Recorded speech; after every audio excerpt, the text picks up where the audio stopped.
This article does a great job of explaining some of the central issues that have historically driven the pay gap in basketball.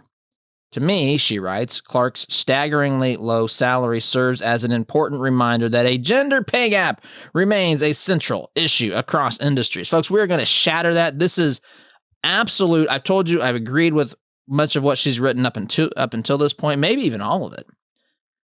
But this is 100% wrong. This is not, I mean, I suppose you could say it's because if you want to bring gender or sexism into this, you could potentially malign all the American viewers and say that they're sexist and don't want to watch this. But that's the bottom line. It is what sort of connection that this league, that these players have made with the overall American market. That determines your value. This is not complicated to understand. I know it's tempting to go with the low-hanging fruit because you hear professors, you hear leftists, you hear people in the 7 pillars of propaganda blabbing about this crap all day long about pay gap, gender pay gap, gender pay gap. This is not about that.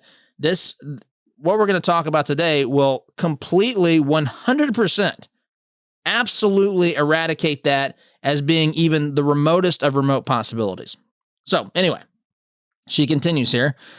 I personally have been so excited to see the buzz Clark and her peers have brought to women's basketball and women's sports in general. There's no doubt it will generate big dollars for college and professional sports and raise a killer new generation of women athletes. She's right there too. I'm hopeful that momentum will slowly help chip away at pay inequity as well. Oh my goodness. It's cringy. That part is cringy. Take out a couple of sentences of this, Jody. I'm cool with this. Take out, adding those sentences you've added. You've made something that is a well thought out commentary absolutely wrong. 100%, 180 degrees out of whack with reality. So there's a line here, so I don't know if she's continuing this thought.